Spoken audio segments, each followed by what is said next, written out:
The author of the Pulitzer Prize-winning 1963 book "Anti-Intellectualism in American Life", Richard Hofstadter, states that observers of American academia have often asked, with some bitterness, why athletics distinction is almost universally admired and encouraged, whereas intellectual distinction is resented. But we can see how this has changed over the years and decades since then. In her 2013 book, "The Smartest Kids in the World and How They Got That Way", American journalist Amanda Ripley has made a case against high school sports. As she points out, U.S. high schoolers test far lower in reading and math than students in Finland or Singapore, where participation in sports is not connected to school. However, it can be seen that many do have a supportive view of sports on students. Mrs. Michelle Wilson, who is a current AP seminar and English teacher in Dorney Valley High School in the Bay Area, and also former soccer athlete and coach, states the following in an interview.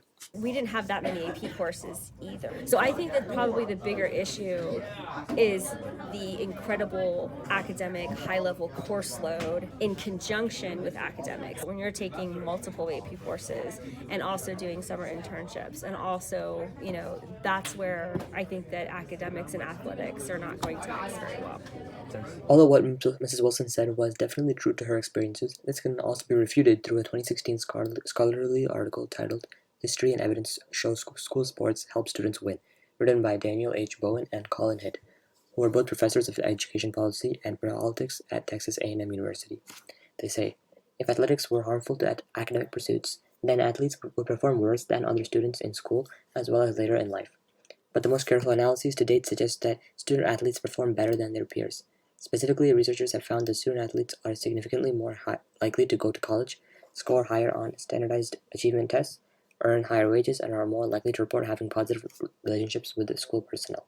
I'm Robbie, and I do track and field and cross country. So, Robbie, do you think that you noticed any impact on your academic performance while doing track or cross country? I'm not sure. I don't think so really, because my grades has stayed the same most of the years while doing cross country and track and field. Robbie and other students mentioned that they do not see any grade changes after track. This demonstrates that while student athletes have to make a time commitment to both academics and sports, some believe that academic performance of student athletes are not affected by their participation in school sports. The more we get into the season, the more they get caught up with that sport and maybe tend to not prioritize their schoolwork. During later parts of various sports seasons, Ms. Militante mentions that students sometimes need extensions on assignments and spend less time on schoolwork. While the prior case for Robbie might be true for him, it might not be true for the vast majority of athletes. Ms. Militante, teaching over 300 juniors, is able to give a more general baseline for the average student athlete in the school, showing that student athletes may actually be affected by school sports more than even they think. In a study from Peter and Patricia Adler of the Sociology for Education journal, it is mentioned that college athletes are unprepared for and uninterested in academics, and that they come to college to advance their athletic careers rather than their academic careers. This causes them to have lower GPAs, higher attrition rates, and lower chances of graduating than other regular students. Overall, this demonstrates that for college athletes, the involvement in school sports often leads to negative performance academically. As students start to prioritize their athletic performance, their academic performance starts to take a back seat. While the study was for college students, similar ideas may apply to high school students that also involve themselves in academic sports. In a research article by Robert F. McCarthy, a doctor of education for Northeastern University, McCarthy states that in an analysis of various high school athletes initially showed higher grade point averages than non-athletes, but over time this trend reversed, with a growth rate of -2% for athletes. This demonstrates that high school athletes initially have better academic performance, but this edge in performance reverses later on into the season. For high school athletes, school sports represent a threat to academic performance, as athletes that participate in school sports have decreasing GPAs in comparison to non-athletes. In a peer-reviewed student paper by psychologist Mickey Strauss of Brigham Young University, it is mentioned that sports lead to stress, which decreases academic performance of student athletes. Athletes that participate in school sports gain greater stress, leading to decreased academic performance. These stressors can build up into anxiety, further decreasing academic performance. A decreased academic performance due to stress shows a clear disadvantage to school sports. In a psychiatry paper from Sherian et al., published in the National Library of Medicine, they mention that higher levels of academic stress are associated with a higher level of school burnout, which in return lead to higher levels of depression. Depression leads to decreased energy, difficulty thinking, concentrating, worse academic performance, and making career decisions. Higher academic stress not only leads to worse performance in school and burnout, but causes depression. This depression causes worse academic performance in a positive feedback loop for students. Since sports directly causes academic stress, the causal loop of depression and poor performance shows a large downside for school sports. While some students may feel that their academic performance is not at all affected by their participation in school sports, as a whole, school sports do have a negative effect on the academic performance of students involved as they cause decreased quality of work, greater stress, and depression, showing a major downside for the participation of athletes in school sports.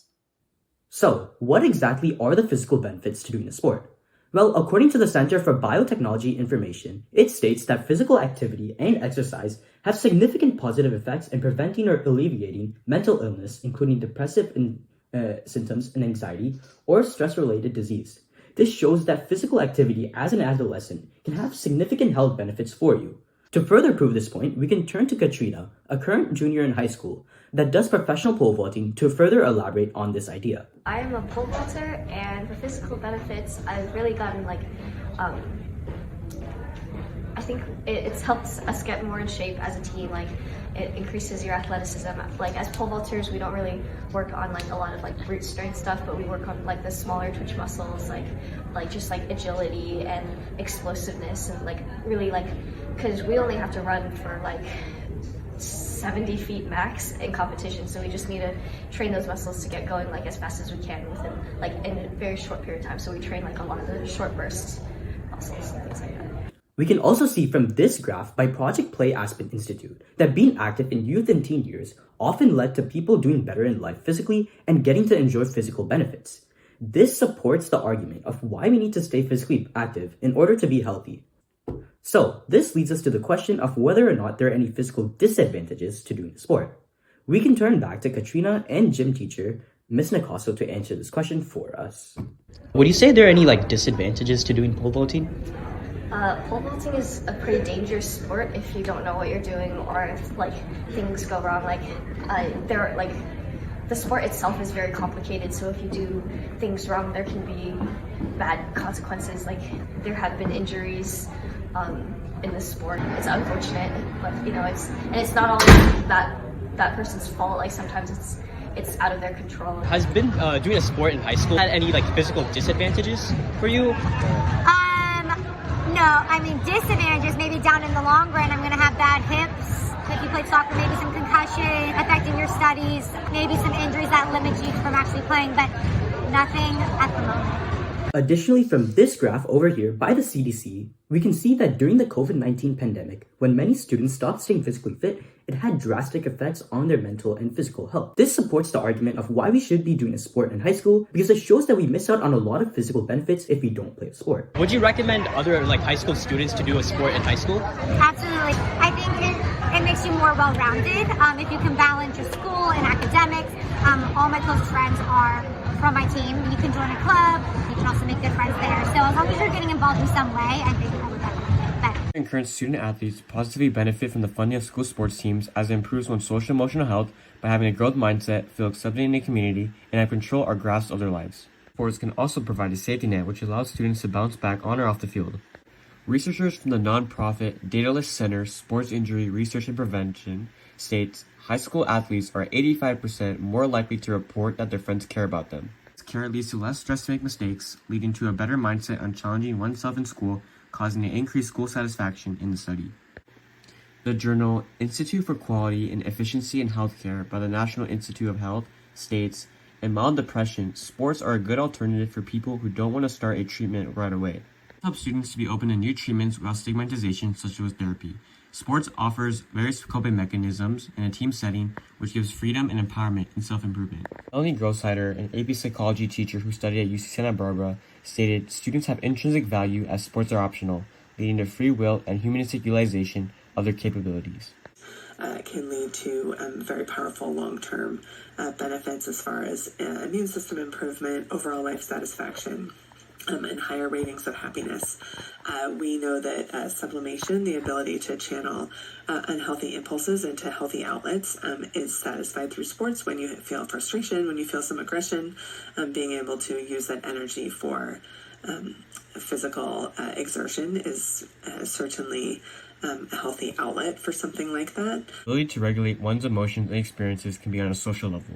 The Carey Sports Foundation notes that high school athletes benefit from representing their communities, leading to increased attendance at clubs and events, fostering a stronger work-life balance in the future. Managing one's emotions, having intrinsic motivation through joining the team, has also led to increased college attendance, with races, genders, and economical status in mind, according to the Journal of Youth Society under Sage Publications. The evidence supports the argument because schools funding sports has led to an increase in college enrollment. College enrollment is influential because it involves networking and setting one for success in the future. It also helps the retention of what one learned in high school to apply in college and in the workplace. Knowledge is not just about book smart, but also the street smart aspects of sports, such as team bonding and just overall social skills. University of California, San Diego's field hockey club captain player Simran Jandu adds on her high school sports transition, stating, "Compromise.